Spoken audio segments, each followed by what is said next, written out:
இயேசுவை நேசிக்கிறார். பிரியமானவர்களே, இந்த நாளில் ஆண்டவர் நம்மளோடு பேசும்படியாய் வேதத்திலிருந்து ஒரு வசனத்தை கூட வாசித்து ஆண்டவர் நமக்கு கற்றுக் கொடுக்கக்கூடிய காரியத்தை பார்ப்போம். அது சங்கீதங்களின் புஸ்தகம் 4வது அதிகாரம் 2வது வசனம் எப்படியாக சொல்லுகிறது: மனுபுத்திரரே, எதுவரைக்கும் என் மகிமையை அவமானப்படுத்தி வீணானதை விரும்பி பொய்யை நாடுவீர்கள்.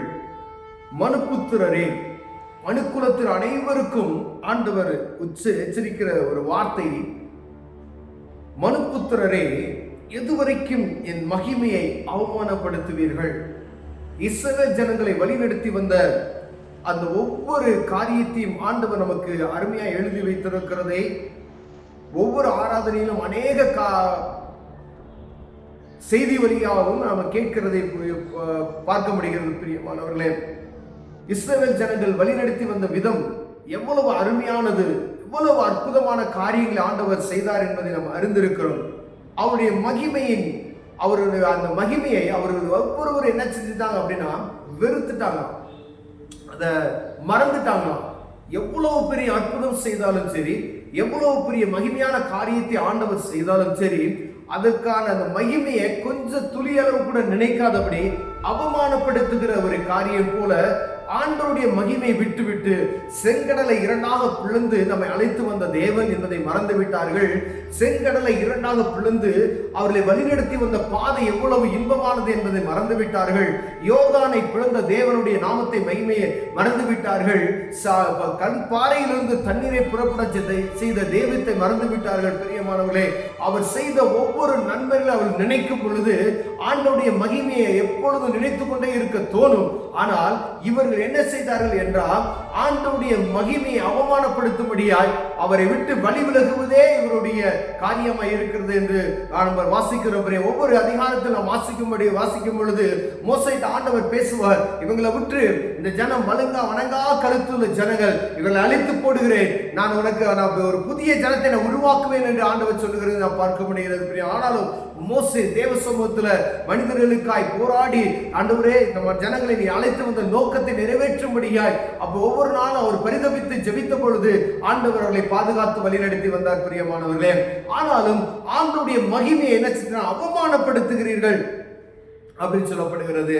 பாருங்க, வீணானதை விரும்பி ஆண்டவர் செய்த நன்மை, ஆண்டவர் வழிநடத்தி வந்த தெய்வத்தை மறந்து வீணானதை நம்புறாங்க. பாருங்களேன், ஒரு குடுகுடுப்புக்கார ஒரு காரியத்தை சொன்னா என்ன செய்யறாங்க, அதை போய் கேட்கிறாங்க நின்று, ஏதாவது நடக்குமா? ஏன் அப்படின்னா ஏதாவது பண ஆசை, எல்லா மனுஷனுக்கும் பண ஆசை, எல்லா மனிதருக்கும் அந்த பண ஆசை இருக்கிறது. இப்படி நடக்குமா, அப்படி நடக்குமா, அவ ஒரு காரியம் சொல்லிட்டா இது என்ன செய்யணும், இதுக்கு பரிகாரம் என்ன அப்படின்னு சொல்லி ஒரு குடுகுடுப்புக்காரன் மனிதன் வைத்திருக்கிற ஒரு நம்பிக்கையை வானத்தையும் பூமியை உண்டாக்கின நம்ம தெய்வத்தின் மீது விட்டுவிட்டார்கள் என்பதே ஆண்டவருடைய பெரிய பானமாய் இருக்கிறது. பிரியமானவர்களே, வீணானதை விரும்பி பொய்யை நாடுகிறீர்கள் அப்படின்னு சொல்லப்படுகிறது.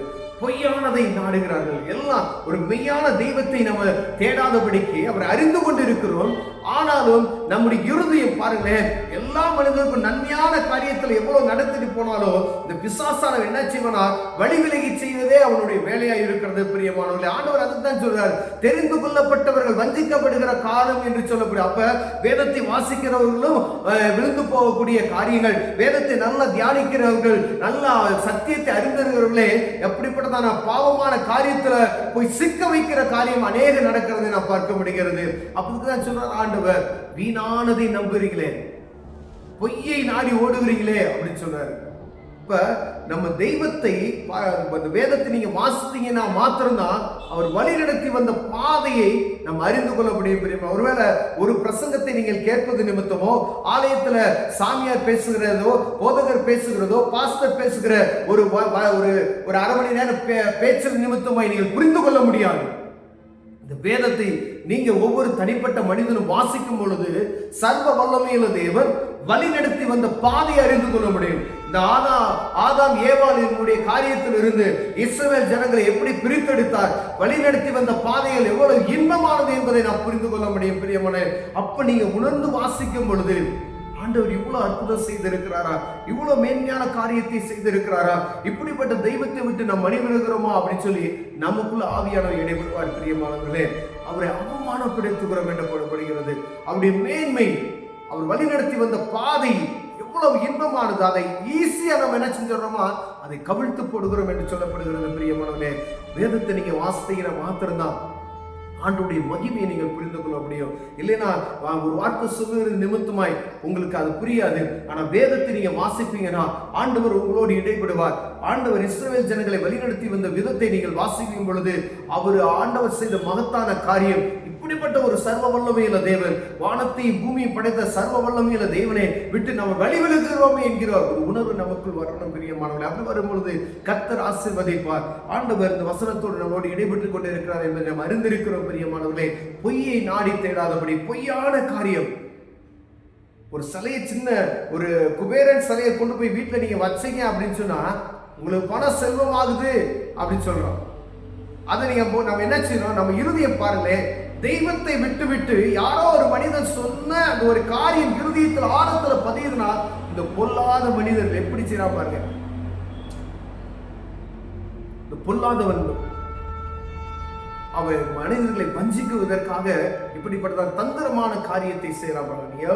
நீங்க நல்லா உழைச்சு கஷ்டப்பட்டு சம்பாதிக்கிற ஒவ்வொரு பணத்தை நீங்க சேர்க்கணும் அப்படின்னு சொன்னா நீங்க தான் சம்பாதிச்சு சேர்க்கணும். ஏதோ ஒரு குபேரனுடைய சிலையை கொண்டு போய் நீ வீட்டுல வச்சு நான் பணம் சம்பாதிக்கலாம் அப்படின்னு சொன்னா பாருங்களேன், எவ்வளவு ஒரு மூடத்தனமான ஒரு காரியம் பாருங்களேன். ஆண்டவர் எவ்வளவு வேதனைப்படுவார் பாருங்க. ஆனா பொய்யை நாடுகிறீர்களே அப்படின்னு சொன்னார் பிரியமான. ஒருவேளை இப்படிப்பட்டதான காரியம் நமக்குள் இருக்குமே, ஆண்டவர் அதை வெறுக்கிறார். ஒருவேளை அதை விட்டு விட்டு தேவனை நோக்கி பார்ப்போம். கர்த்தர் நம்மளை ஆசீர்வதிக்க வல்லமையாக இருக்கிறார். கண்களை மூடுவோம், ஜெபம் செய்வோம். அன்பின் தகப்பனே, ஆண்டவரே, வீணானதை விட்டு விட்டு பொய்யை நாடாதவரை பாதுகாத்துக் கொள்ளுங்க ஆண்டவரே. உம்மை நோக்கி பார்க்கிற இருதயத்தை தாங்க. இயேசுவின் நாமத்தில் பிதாவே, ஆமென்.